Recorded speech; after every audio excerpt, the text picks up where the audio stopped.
This podcast is for information and entertainment purposes only. Nothing on this podcast should be construed as financial advice. All views expressed on this podcast are solely the opinions of the host and/or any guests that we might have from time to time. Nothing on this podcast should be construed as a specific inducement to make a particular investment or to follow a particular investing strategy.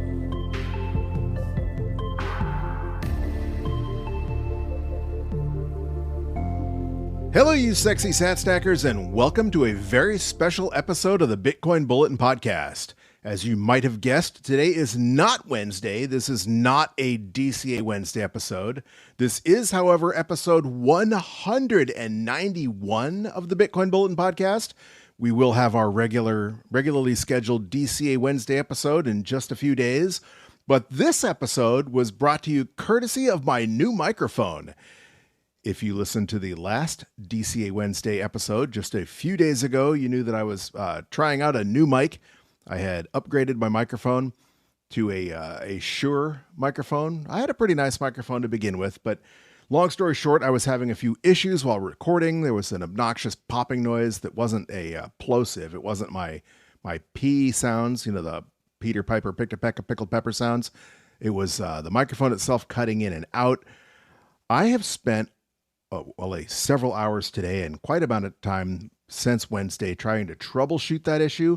I'm using that microphone right now. I've rotated back and forth between this mic and my old mic, trying to see if I could figure out what was causing it. And I have not been able to figure out what it was. I thought maybe it was my microphone, maybe it could be my soundboard or one of the cables, or even the laptop that I'm recording on, maybe dropping out. It doesn't provide power to the soundboard, but I tried a different soundboard, not a soundboard per se, but a different input device, a Focusrite Solo, and it didn't make any difference. And I didn't actually like using the Focusrite Solo. I have a variety of recording options. As you're probably familiar with, I go on the road quite a bit, whether it's visiting family or whatever.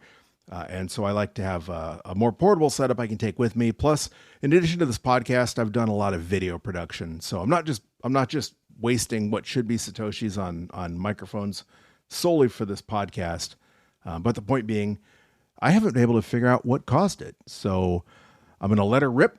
We're going to do a show today. I've got a few things I wanted to talk about anyway, and hopefully we'll be able to pull this off. But so far, so good. Also, I'm not running the noise canceling on my soundboard today. Now, I don't think that was the problem because I haven't done that. I mean, I've done that in the past where I haven't used the built-in noise canceling. I've gone in and used After Effects or Audition or whatever to clean up the audio later. Sometimes I just leave it in because when you get an hour-long podcast in, it's kind of hard to remember all the things you meant to edit out. And if I'm running up against a deadline, I don't have a lot of time to sit there and play back through an entire hour anyway. And oftentimes I'm running late, as you're probably familiar with as well. Either way, I intend on this being a much tighter rip than our normal episode, but it also gives me the opportunity to expound on a few things that I've been meaning to get to, and a few things that I think would be more timely, didn't necessarily want to wait on anyway.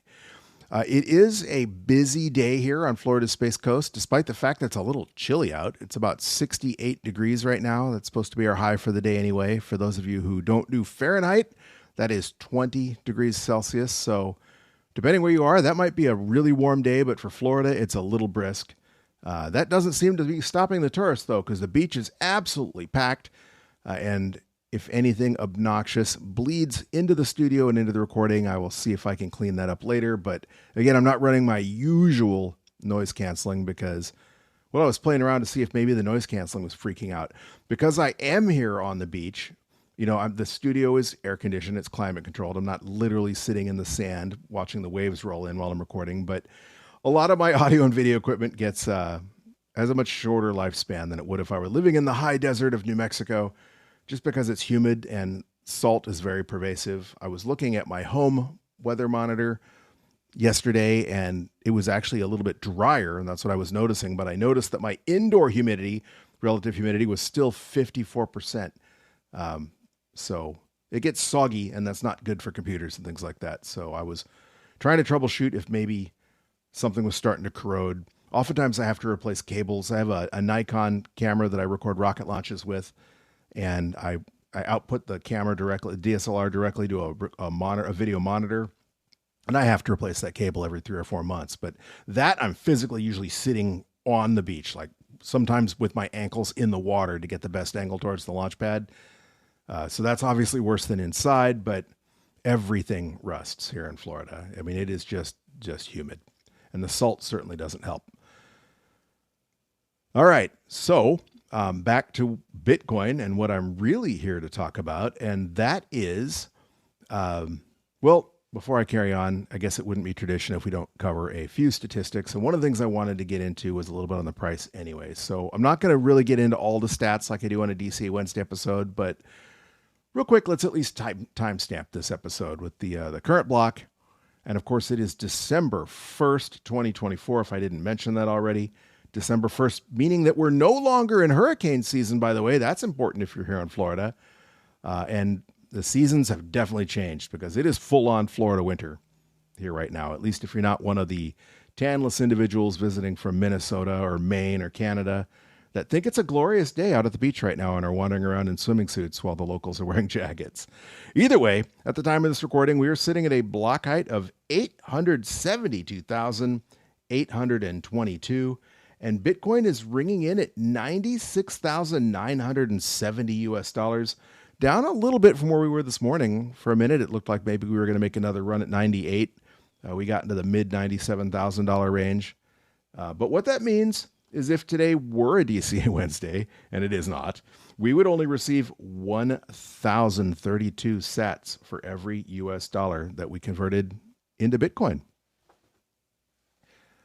The last stat I want to read today is Bitcoin's price in gold, because that's one of the reasons. That's one of the things I usually do to timestamp my podcast. Is we go over all the statistics, but you might notice in the show notes one of the things that I list is the price in gold, because it's fun to look back on a couple of metrics. One of which is the demonetization of gold, which is basically that's more of a universal sign of Bitcoin eating the fiat world, eating the banking world, because it declines. The Bitcoin price obviously is increasing as the price of US dollars decreases in Bitcoin. But if you're not listening here in the United States, your currency might be fluctuating wildly.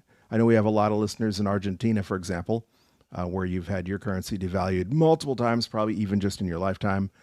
So gold is one of those things. It doesn't matter what country you're in. The price of gold is kind of universal. So currently, for those of you who do value your wealth in gold, it will cost you 36.6 ounces of gold to purchase just one Bitcoin. Of course, that is more than 2 pounds of Bitcoin. More than 2 pounds of Bitcoin. I say that. I make that Freudian slip almost every recording. I know I did it last Wednesday as well. 36 ounces, more than 2 pounds of gold to purchase just one Bitcoin. And I made that prediction that we would be talking about pounds of gold instead of ounces of gold when we were referring to how many gold doubloons, shiny yellow Peter Schiff bucks it would take to purchase just one Bitcoin. And I made a prediction that we'd be talking about pounds of gold before the end of the year. Obviously, we already are. What I really mean, though, is we'll be talking about multiple pounds of gold, like more than 2. The difference between a couple and a few, for those of you that are into nuance. So I mean 3 or more pounds. And I still believe that'll happen before the end of this year. But certainly, by the letter of the law, if you take my original prediction literally, we've obviously already achieved that. All right. What I wanted to talk about today is something that I've thought about the last several podcasts as I've been speaking, really. But more importantly, after I'm done, I'm uploading the podcast, maybe doing some post-podcast production. And I always try to remind myself to keep things positive. It's really easy since, podcasts are timely to spend way too much time dwelling on the news. Usually people really dwell on the news when it's negative, or when the price is ripping, the news becomes the price. And even though the price is a positive thing, we try to talk more about why we are Bitcoiners and not because we're here to make a buck, because we're here to get rich quick. We're here to not go poor slowly. But there are bigger reasons why we Bitcoin. We Bitcoin because taxation is theft, and inflation is the most insidious, hidden form of taxation, because they've got the average normie snowed into thinking that inflation is just a fact of life, that it isn't a tax. It isn't the result of bankers and politicians deflating the currency, devaluating the currency. I mean, by printing, the money printer go burr, flooding the market with additional currency every year, billions of dollars a month in the case of the United States, trillions a year recently, and therefore, destroying the dollar's purchasing power or any fiat currency really. But we're also here because, in addition to being a currency that the governments can't debase, it's also a fair currency. One of the, and I'm not really one of the people that concentrates on everything must be fair, that everybody has to get their fair share. I'm certainly not a believer in equity where your fair share is more or less than my fair share, depending on your circumstances. I don't mean that. I mean, unlike a lot of the altcoins that have come along, and definitely unlike fiat, the initial distribution of Bitcoin was, it was the Immaculate Conception. Bitcoin was just launched. Anybody was free to mine it. There wasn't a pre-mine. But of course, I also love Bitcoin because it's immutable, because nobody can censor a transaction and nobody can prevent you from making a transaction. And as we look around the world, and the headlines are coming in from countries that are supposed to be beacons of freedom, not necessarily just examples of democracy, but examples of liberty. We're looking at countries restricting your access to the internet. Your right to free speech is just flat out gone in some countries. It started with, we don't want hate speech. We don't want you to make people feel bad. And then it's gotten to where you're not even allowed to criticize the government in some countries. Where you are, who you are if you're sitting in one of those countries where it's actually illegal to criticize the government or the government officials. And when we had all this malarkey about, the right to free speech doesn't protect hate speech, which it absolutely does, by the way. The founding fathers did not intend for free speech to only apply to speech that the government and people approved of. You don't need to protect a right that nobody has a problem with you exercising. They wanted to protect your ability to say things that pissed people off, things that in certain countries or in the past in the country that we were rebelling from would have gotten you executed. And now we've kind of allowed the average idiot to think that things that are really mean or hateful shouldn't be protected or were never intended to be protected by the First Amendment. And of course, that's BS. So Bitcoin can't be censored. There is no such thing as a hate transaction in Bitcoin, and nobody could ever make such a ludicrous category of Bitcoin transactions because the network doesn't care. Anybody makes a transaction, they send it to anybody, and it's just physically, it's like speech should be. It should just be speech. The transaction is just a transaction. Anyway, I wanted to remind ourselves that because we're going to dwell on price probably a lot during this bull run, and we already certainly have. I mean, heck, I titled the last episode, "Is this basically the last opportunity to buy Bitcoin under $100,000?" So I wanted to get back to the basics just a little bit and take at least a minute or two to remind us all why we're Bitcoiners. And we each have our own reasons. Even if you did get into Bitcoin for the gains, if you were dreaming of Lambos, if you're a moon boy, and plenty of people do, it's really hard not to get stars in your eyes when you first learn about Bitcoin. At least if you learned about Bitcoin recently, if you weren't in it from the very beginning, or even, more than 2 or 3 years ago, after the first couple of really big public all-time highs, like even the 2017 $20,000 all-time high. You'd really have to be in it before that to not have noticed that Bitcoin has exploded in price since it started trading on exchanges. So plenty of people do get into Bitcoin because of the price, because they want to make money. And then after Michael Saylor kind of made it popular, the whole concept of the melting iceberg, preserving your wealth in Bitcoin. Obviously that wasn't Michael Saylor inventing that. That Satoshi fully intended Bitcoin to be, a hedge against inflation, a protection against fiat currencies being debased willy-nilly by governments. But the point being, plenty of people did get into Bitcoin to make a quick buck. And the thing about Bitcoin, though, is once you become a Bitcoiner and you have your first Satoshis, necessarily you start doing more research, start listening to every podcast you can listen to, going back through old videos of Andreas Antonopoulos, etc., reading every Bitcoin book you can get your hand on. And there's certainly a lot more now than there used to be. But there are a lot of great Bitcoin books out there. And then as you learn more about Bitcoin, your perspective changes. As Max Kaiser and others say, Bitcoin, You don't change Bitcoin. Bitcoin changes you. And as your perspective changes on Bitcoin and on the world in general, and your time preference changes as a result, you start seeing Bitcoin for what it was meant to be, and not just a get rich quick scheme, and not just a don't go get poor slowly scheme, but that bank account in your back pocket, that Swiss bank account in your back pocket, as Barack Obama famously said, and he wasn't meaning that as a compliment, by the way, but we're all at different places on our Bitcoin journey. Some of you listening out there are probably still in that I'm gonna make a lot of money and have a Lambo phase, and others are more based and more maxi than I am, for sure. So let's dwell a little bit on price. We're back above 97,000 US dollars now. And I think it's really funny because 97,000 US dollars is just an insane amount of money, even compared to just a couple of months ago, just a couple of weeks ago. I remember the 58K gang? Before the 58K gang was a thing, we were in the 30s and the 20s.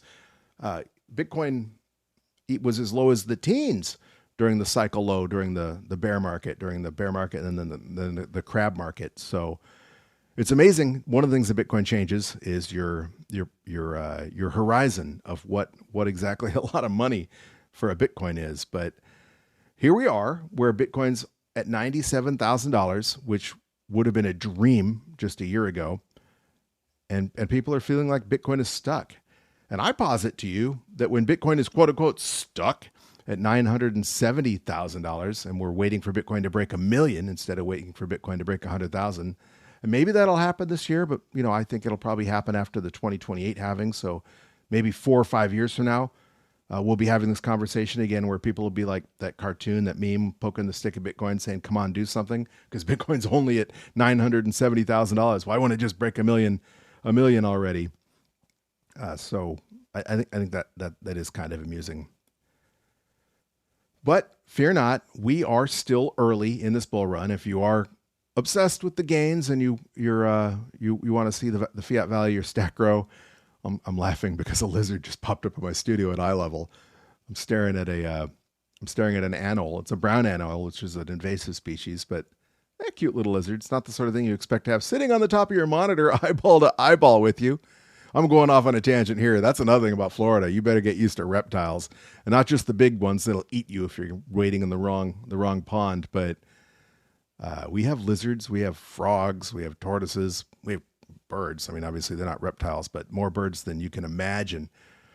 When I was a kid, and they were the whooping crane was in the news because it was near extinction. There were maybe 15 or something like that in the entire world left, and they were doing a program to get the sandhill cranes to help with the breeding. They were actually stealing the sandhill crane eggs out of sandhill crane nests and putting whooping crane eggs in them so they could have more whooping crane eggs out there with spread out amongst more cranes.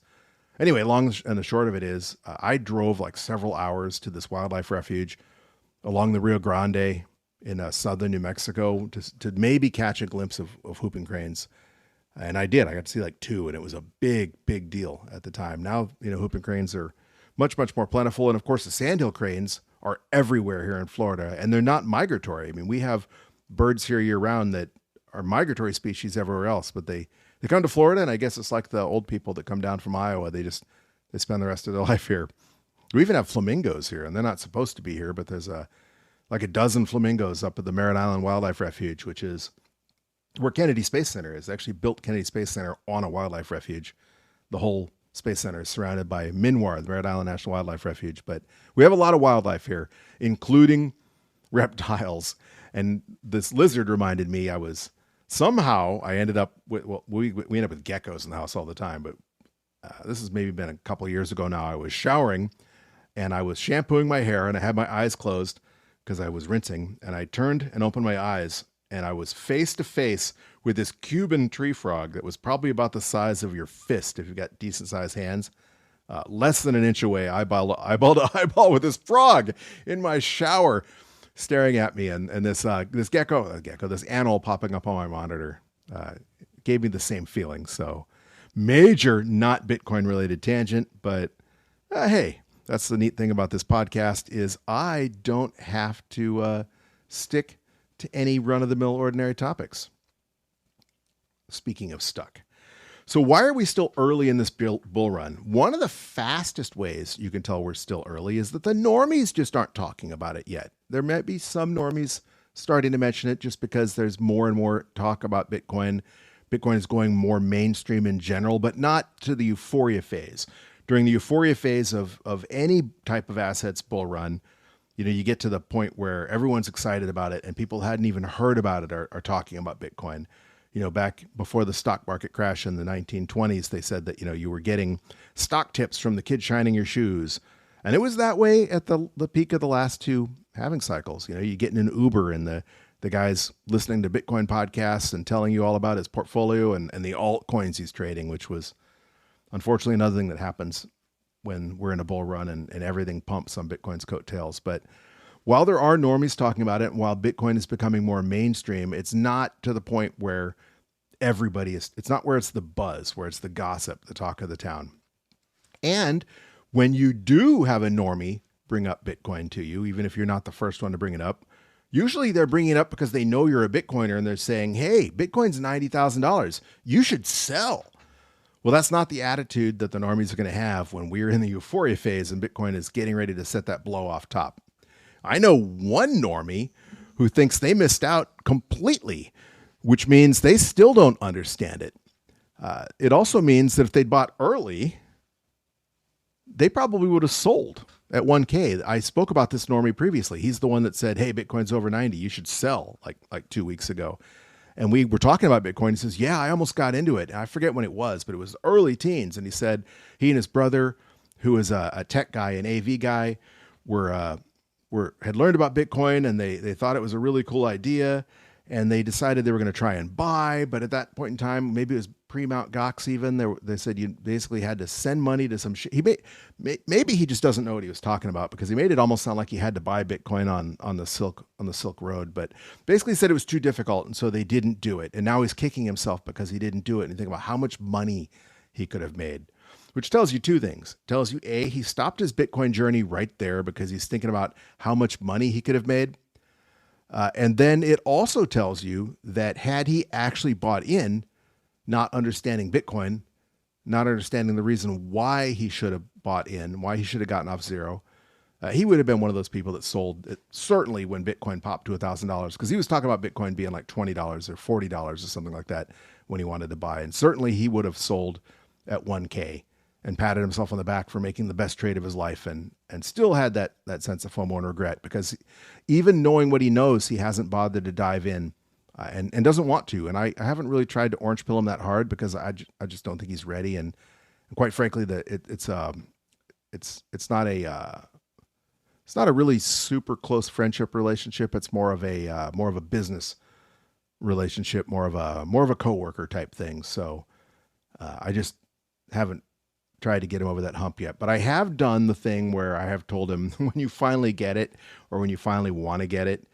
I'm the Bitcoin guy. You can talk to me and I'd be happy to answer any of your questions or help you out when that time comes. But we're usually too busy doing what we need to be getting done. And the last thing I want to do is orange pill somebody that was already a skeptic during the bull run, because like I said in the last episode, during every bull run, if history repeats, or at least rhymes, you get to the point where we're now higher than what the price of Bitcoin will crash down to, in the forthcoming bear market. And so if history repeats or rhymes, and I don't know if we're at that point right now, but let's say that Bitcoin blasts to $250,000 and then we have a big, 50% retracement, which we've had bigger, right?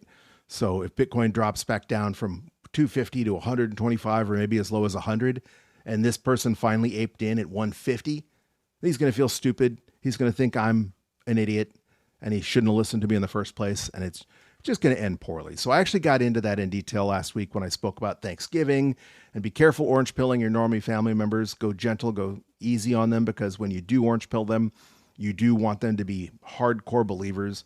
You want them to be well educated, well along enough on their journey that they know that the Bitcoin tends to run in cycles, and that there will probably be a point where they've paid more than what the current price of Bitcoin is for the sats they have. And that is not the time to think Bitcoin's over. That's a buying opportunity. But these are all things that it takes a while to learn in your Bitcoin journey. So anyway, normies aren't talking about it. The normies aren't trying to tell me how much they learned about Bitcoin. So that's another sign that we're early. You know, the Google searches for the word Bitcoin, or looking at what's trending on Twitter or X, when we are in the euphoria phase, Bitcoin price will be one of the trending, if not the top trending term on Twitter. It will be one of the top searches on Google, and that we're just not there yet. Also, looking at the price chart, the price is not what a blow off top looks like. The value is, you know, as far as we're at a new all-time high, or pretty darn close at the moment. But we're talking about Bitcoin being stuck below 100, and at top, you never get the impression that we're stuck there. When we've hit the blow off top, it lasts for minutes. Nobody that you know bought at $20,000 in 2017. Nobody you know bought at $69,000 in 2021. It was there for milliseconds in some cases, if not, you know, hours at most. And when we finally do blast off to a new all-time high, especially if it's 200,000 or 300,000, you know, a small percentage move at 300,000, I mean, even 1% would be $3,000. And Bitcoin, when it's booming or crashing, it swings in like 10 grand increments. So if Bitcoin goes up to 300,000 and we hit that is the top, and I'm not making that forecast, that's it. It might go a lot higher. It might not even get that high, but you'll know it when you see it, only in hindsight, mind you, but you'll know when it's happened. When it does, it'll hit whatever that is. Let's say it's 300,000 and then immediately drop 10 or 15%. So it'll go from 300,000 to 270 like that.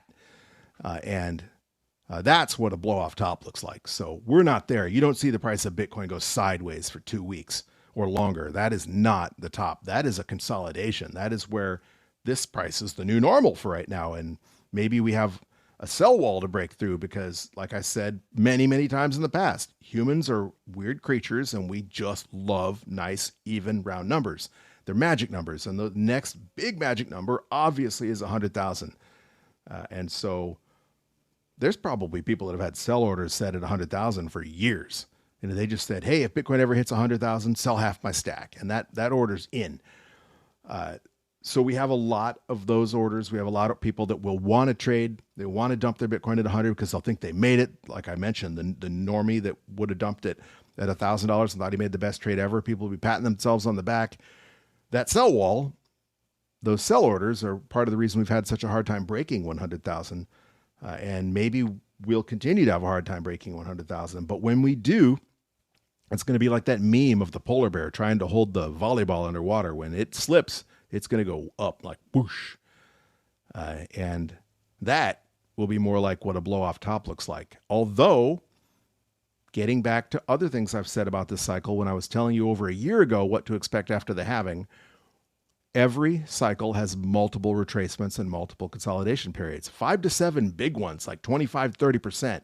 What we're doing right now doesn't even count as a big retracement. Going from 98 down to like 93 or whatever we did, that is not a 20 to 30% retracement. So you should expect to see big run-ups followed by people selling and taking profits and price corrections, or maybe some FUD that FUDs the price down a little bit, followed by another big up leg multiple times before we hit that final blow off top for the cycle. The other reason I am confident that we are still early, that this bull run is just getting started, is it's not time yet. If history repeats or even rhymes, we wouldn't expect the blow off top until sometime in 2025, maybe even really late in 2025, like November. Remember, it was November of 2021 when we saw the blow off top last cycle, and it was December of 2017 when we saw the blow off top that previous cycle.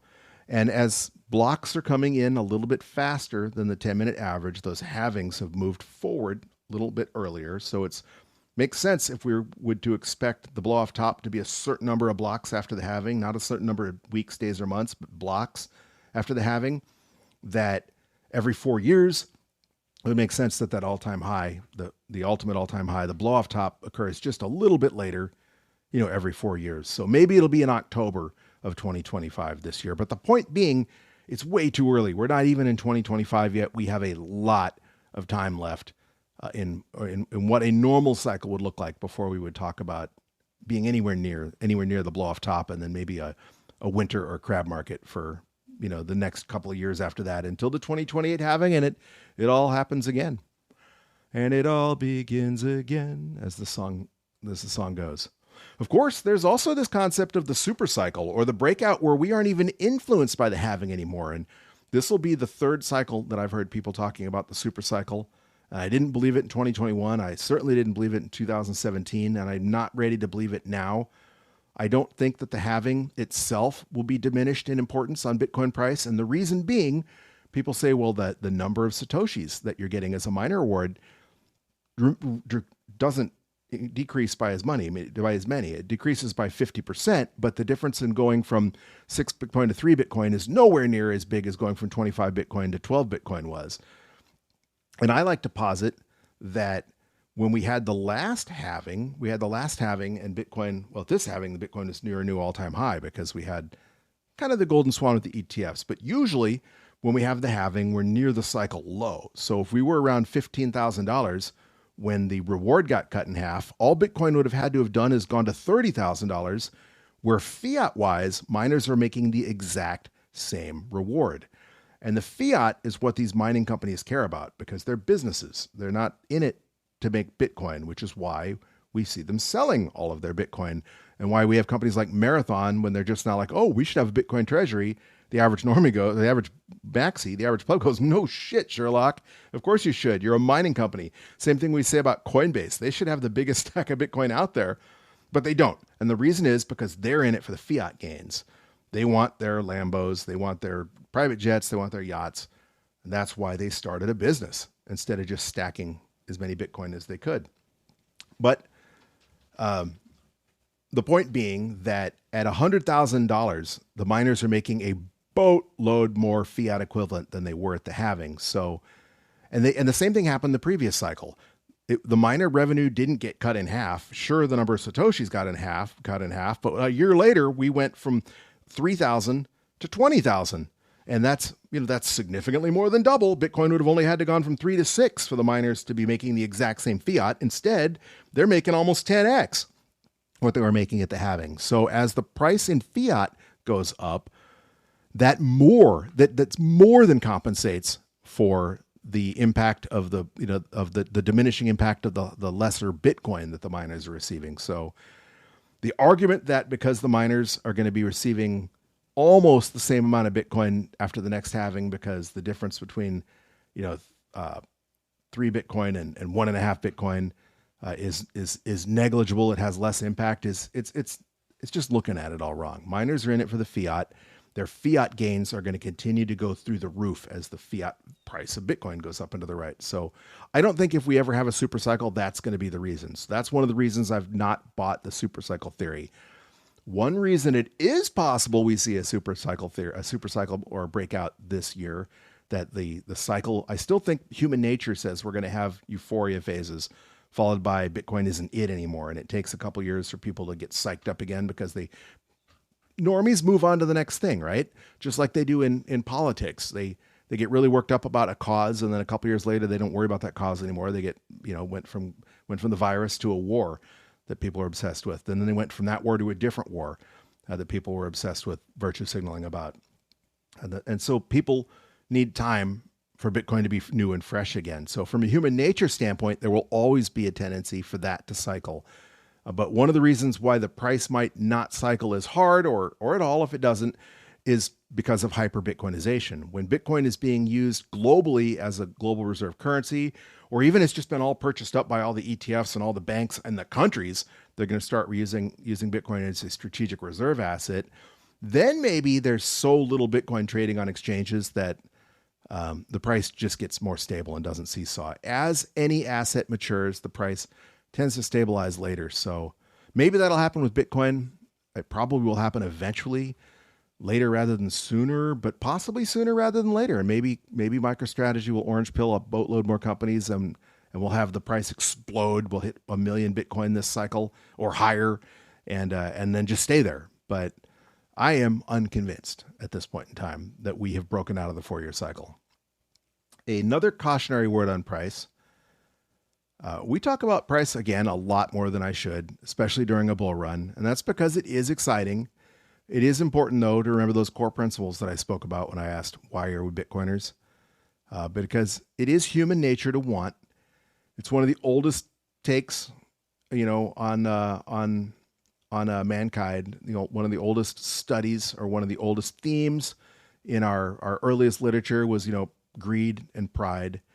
And this is one of the hazards of that fiat mindset that creeps into Bitcoin when the price is pumping. It's easy to start visualizing the things you always thought were out of reach, or the things you thought that you were going to save up for one day. Maybe they're going to be out of reach. Maybe, they're at the mansion and the Lambo that you've always thought were going to be out of reach, but the house that you've always wanted, you didn't think you'll never have it, but it was one of those things you were going to save for years and years and years. And as those things start getting into your range, when Bitcoin puts those things potentially within your reach, it's easy to lose your time preference. Just remember that because of Bitcoin, most likely, maybe before, but because of Bitcoin, you have that low time preference now. It's either why you got into Bitcoin, or it's why you became a pleb once you did fall further down the rabbit hole. Again, have fun as the price runs up. It's going to get really exciting. There's going to be a lot of champagne corks popped, but don't forget to stay humble, and most importantly, don't forget to keep stacking those sats. Speaking of staying humble and staying focused, it is important to have that stacking goal. My goal, most people's goal, is a sliding goal. It should be a sliding goal, but it really helps to have one. A long time ago, I used to run. I haven't done that in years, and there was a very specific reason why I used to run. But I got up to the point where I could run 10 miles or so, further actually. I never really enjoyed it, but it was something I kind of had to do. I never really experienced that mythical runner's high. Maybe that's why I didn't enjoy it. Maybe that's just a myth. Maybe I'm just built differently. But I found it was easier if I set my mind on something close and just concentrated on getting to that short-term goal. And we're not even talking about the first mile or even the first half mile necessarily. Sometimes it was, I just want to get to the end of this block or around this corner, or there'd be a park ahead. If I could just get to the park, then I'll have made it. And then it became, okay, well, I'm at this goal, or I've got 3/4 of a mile down. It'd be silly to stop before I get to a mile.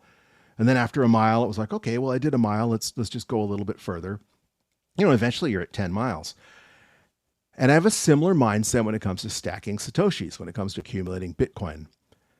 That goal, I think, for most plebs out there would be to get to 1 Bitcoin. I know this has been co-opted by scammers out there. There's one really important person I'm not going to just rip on right now, but he gets a lot of play, and he's a freaking scammer. The dude is basically, he's been a silver shiller. He's been a real estate shiller. He's a latest thing guy, and his shill, what makes him important right now is, in his mind, is shilling Bitcoin. But the core concept of getting to 1 Bitcoin, it's kind of what Adam Meister used to speak about. I mean, that's why he named his show the One Bitcoin Show back when he did a daily Bitcoin show. So I know for many that 1 Bitcoin now is either out of reach, or it probably looks out of reach, because we're talking $97,000 to purchase just 1 Bitcoin. But if you just keep stacking, it is surprisingly how fast it adds up. I mean, even on our DCA Wednesday episodes, and we only have 1/10 of a Bitcoin, but we have 1/10 of a Bitcoin, and we got there stacking just $20 a day. And if you're the sort of situation where $20 is a lot of money and it's all you can put into Bitcoin, it's all you can convert to Bitcoin, the idea of having, 1/10 of a Bitcoin is $9,700 of the Bitcoin right now. And we only converted like less than $4,000 of the Bitcoin, or 4,000 US dollars to get there. So the point is, slow and steady wins the race. So start small, pick a goal that you think is reasonable. Don't make it a pie in the sky goal, because you'll be disheartened if your goal is 1 Bitcoin and you're never going to get there, because it's going to get harder and harder to get to that, whatever your goal is. As the price of Bitcoin triples, it's 3 times harder to get there, right? So pick a small goal, one that's a good goal. It's a worthy goal, but it's one that's attainable, and you will get there. And then when you do get there, move that goal out a little bit. So we'll talk big. Maybe your goal is 1 Bitcoin, and that's a lot of money, and it took you 10 years to get there. But maybe your next goal is 1.25 Bitcoin, and then it becomes 1.5 Bitcoin. The point being that goal never stops. And it is, while it's important, I think it's important to stack as much Bitcoin as you can before we get to hyper Bitcoinization, or before fiats start collapsing and you have to rely on your stack of Satoshis, maybe even just to survive. that number, the size of the stack and how much that you'll need to secure your future varies greatly depending on where you are and what your personal situation is. So what you should have in your mind, what should be the biggest thing, what should really matter, regardless of how much Bitcoin you have, is that the stack of Bitcoin you have today is bigger than the stack of Satoshis you had yesterday, and that tomorrow it will be bigger than it was today. Speaking of selling, I saw something that really blew my mind the other day, and it doesn't. I see it all the time, but it doesn't shock me that it happens because I see it so often, so I know it happens. But it's still my mind just has a disconnect. I don't understand how people do this. Who the fuck sells a dog? I was at the store the other day, and on the poster where people put up their yard sales or their services or their business cards or things for sale someone was selling a 7-year-old golden retriever, and they were giving you all the great things about the golden retriever, and it was a reasonable price allegedly or whatever. But the point being, who sells a dog? I understand if you're evicted from your home and you're going to have to move in with a family member on their sofa and they're allergic to dogs and you just can't take your dog. I get it. There are points in time when that has to happen, but that should be gut-wrenching for that person. I couldn't even fathom it. I would do everything I could to take care of all of my family members, including my dog. But other people don't necessarily feel that way, because this is not the only time I've seen that. Every time I've been to that particular store, there have been that kind of flyer. And I'm not talking people with puppies. The dog just had like 7 puppies and they need to get rid of them. I'm talking about people that have been selling dogs they've had for a year or longer. And I guess the point that I'm trying to make is not everybody thinks the same way that you and I do. You might be perfectly fine with flipping dogs like you're flipping real estate. And I'm not judging you. I'm just saying that you and I think differently in that regard. And it isn't just about dogs, and it isn't just about, investments. Everybody is an individual, and certain people view and perceive things just from a completely different lens. I guess that's one thing that I want to take into account, but I think universally, it's in your best interest that your stack of Satoshis continues to grow. And that's why on Wednesdays we do our DCA Wednesday series. Speaking of people perceiving things differently and the new normal, I saw Hodolorado posted on Twitter yesterday. As the number of blue checks rises, the signal decreases. Obviously, he's right, but I had just been thinking about that the other day myself. There are a lot of blue checks. People that you don't expect to be blue checks. People with HODL in their Twitter handle, in their X handle. And I thought, I don't know when this changed, but I thought paying for a premium membership on X or Twitter was just antithesis to Bitcoin, that if you have a blue check, you're short sats, right? I guess apparently the logic is now the people are trying to say, well, if you don't pay for a product, you are the product. So therefore I'm going to pay for Twitter. But I don't think you're not getting out of being the product for Twitter just by paying for the membership. That's just extra money they're making. And one of the things I don't like about Twitter, because I do not pay for the check mark on Twitter, is that, they limit the reach of my tweets. They throttle you for not being a verified user, et cetera. And there's perks with their AI that you don't get.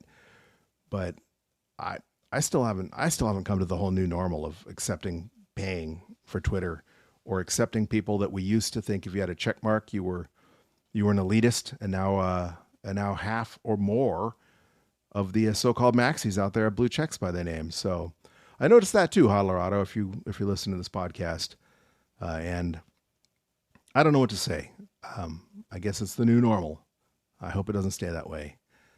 Before I move on, we do have a boost that I wanted to read. Actually, 2 of them. Leggy boosted us twice. Leggy's a longtime supporter of the podcast. I prefer to read my boosts on the DCA Wednesday series because that's our usual regular podcast, and most people are not expecting this podcast to come out, because even I wasn't expecting to do a podcast when I was sitting down recording the DCA Wednesday episode until I started trying to troubleshoot this mic and thought, okay, let's just record and see how this goes. And there's some things I wanted to talk about that were a little different than a normal episode anyway. So I'm going to read these boosts because as a technicality, I always say we read the boosts on the next episode. And this is the next episode, not DCA Wednesday. So I'm going to read them on DCA Wednesday also, just to make sure. So these boosts will get read twice. That's just the luck of the draw. But Leggy sent two separate boosts, boosted a total of 3,000 sats in two parts. And the first part says, and this is about the quality of the microphone that I was talking about. Not listening with headphones at the moment, only over phone speakers while working on a burner, but at around 10 minutes and 20 seconds, it was very audible. More listeners from Singapore means singer rich. So that's a two-part. First, they were pointing out that popping that I was talking about, which I have not heard yet. So hopefully whatever it was is taken care of. I did double check all the cables. That's the first thing I checked, but maybe there was some, like I said, you get corrosion on things on the beach, and maybe unplugging the cable cleared up some corrosion. I guess I won't know unless it starts happening again. In engineering, especially in spaceflight, there's an engineering term called PFM, which stands for pure freaking magic. And it's the term you use when something happens or something works and you don't really know why. It just worked. Something broken starts working again. And in this case, the microphone apparently is working again through PFM, pure freaking magic. But the second half of his boost was talking about the fact that the listeners from Singapore have surged from, just bursting on to our top 10 countries by listener to surging to the number 2 spot, and meaning singer rich. I'm assuming the he is, the meaning that I'm sure he was teasing about me being a rich and famous podcaster one day, not the fact that the price will pop in, or maybe it means that they're talking about the price is going to be pumping because there's more people from Singapore, which means there's more newbies, more people getting into Bitcoin for the first time. Either way, it is funny. I get it. I get the play on words, Singapore, singer rich. For those of you who are not native English speakers, you might not have gotten the play on words, but Singapore, like poor as in not very much money, and singer rich as in more money. The second boost was about the number of transactions we have done so far. Last Bitcoin Bulletin Podcast was episode 190. So the second boost was, by the way, time to consolidate the 190 UTXOs ?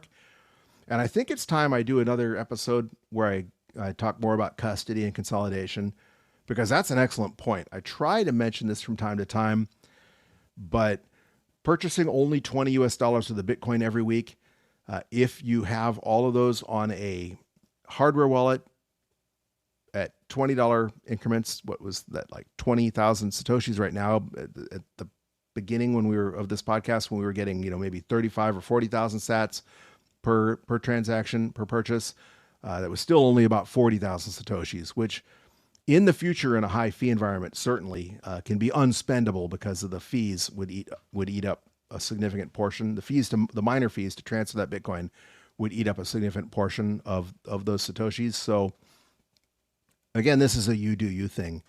Personally, on my hardware wallet, I like to have most of my UTXOs 1 million sats or more. I know previously other podcasts have suggested 100,000 sats or more. And then when fees went through the roof, when ordinals and inscriptions burst onto the scene, I think they upped that to 500,000 sats. I'm torn on that because, I want some smaller UTXOs, because if I'm spending Bitcoin in the future, let's say at $1 million of Bitcoin, 100,000 sats would be worth $10,000 US. And that puts you above the SAR, suspicious activity threshold, for reporting in the United States and a lot of countries. But more importantly than that, if you're not taking steps to use your Bitcoin privately, if you spend let's say you spend a 2 million sat UTXO and you're only spending 100,000 of it, you're going to get 1,900,000 sats and change. And the person that you conducted that transaction with, or anybody looking on chain at your transaction history, will know that. And so it's nice for privacy purposes to keep some smaller UTXOs so that all your Bitcoin is harder to track from a privacy standpoint, not necessarily a tax standpoint. You don't want people to know how much Bitcoin you have, especially if it's a nefarious individual trying to figure out who to $5 wrench attack. So what I personally prefer to do is I have my majority of the Bitcoin I prefer to have in greater than 1 million sat portions. But in general, I also like to have a few in the range of maybe 500,000 to 1 million sats. Again, that's a you do you thing. If you're not ever planning on selling your Bitcoin, you're not necessarily worried about miner fees, but you never know when an emergency comes up or your priorities in life change.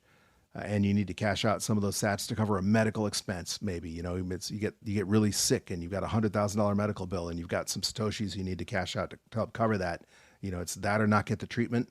Obviously you're going to sell that Bitcoin and you don't want to spend 50% of that on fees. So it's definitely time to consider consolidating your UTXOs if you have too many. I was looking at the fees and right now they're actually up a tiny bit. It had been a while since the last block when I first started recording, and I think the fee estimator was saying that it was, it's up. Looking at mempool.space right now, it's saying that the recommended fee for a high priority transaction is up to 36 sats per VByte. That's still only $4.90 in US dollar terms to make that transaction of mining fees for a high priority transaction. And certainly you can set it lower, but just scrolling back 1, 2, 3, 4, 5 blocks, fees were coming in at just 9 sats per VByte. 6, 7, 8, 9, 10 blocks ago, there were a bunch of 4 sat per VByte transactions. So hopefully fees, go down at night and over the weekends, or they ebb and flow. So hopefully you won't find yourself in a situation where you've got a transaction that has to be in the next block. But even if you do, let's say we do 20,000 sats is all on our DCA Wednesday purchase. When Bitcoin's $100,000, we'd receive exactly 20,000 sats. 36 sats to spend 20,000 sats is not the end of the world. But that is something to keep in mind because, fees probably will get crazy at some point in time in the future. They certainly have in the past. But again, that's a you do you thing. But thank you so much for both of the boosts, Leggy. And that is certainly sage advice, something certainly to spend more time thinking about. And I'll try and pay more attention to that in future episodes. One last thing that I wanted to get into before I wrap this episode up. I know I promised I was going to keep this episode short and sweet, and it doesn't look like I've accomplished that. I'm about the length of a normal episode already. So, hey, if you wanted a full-length episode, you're getting one. If you wanted a short and sweet episode just to listen to really quick on your drive home, oops, sorry. But Elon Musk had a tweet this afternoon that I thought was really amusing, and it was a cartoon, a stick figure cartoon, 3-panel cartoon. And it said, the first panel, the one character says to it looks like a male and a female because one has no hair and the other has hair, long hair. So the male says, I used to think correlation implied causation. Then the second panel, he says, then I took a statistics class. Now I don't. And the person with the longer hair says, sounds like the class helped. And then the person with no hair says, well, maybe. That's kind of funny. And the reason I thought that was particularly apropos is because one of my family members teases me about a couple of things that I say over and over again. And the other day they taunted me by saying, as you know, history doesn't repeat, but it rhymes. Or as they say, correlation doesn't imply causation or doesn't equal causation is something they were teasing me about, something I say all the time. So you should get it. If you've listened to this podcast for any length of time, I'm sure you've heard me say, although correlation, I don't know why I can't say that. I got coral on the brain right now, and that's not a good thing to have, especially if you're surfing. But I often say correlation doesn't equal causation, and so that this meme gave me a chuckle. I'll retweet that too, so you can see it if you follow us on Twitter or X at BTC Bulletin Pod. All right, that is all I wanted to talk about today. So far, I haven't heard the mic pop. I have to go back and preview this episode because maybe just the monitor isn't feeding it back. But I think whatever it was, knock on wood, fingers crossed, looks like it's been taken care of. And I have the settings on my soundboard. There's no difference. I have no idea other than PFM what might have taken care of that. So unless anything weird happens, you will hear from me next on Wednesday when we do our next DCA Wednesday episode and we grow that stack of Satoshis at $20 at a time. If this is the first time listening to us, we do test out the dollar cost averaging hypothesis every Wednesday. And so please join us on Wednesday when we grow that stack of sats. Hopefully you're doing the same as well. But either way, Keep on stacking those sats, you sexy sat stackers.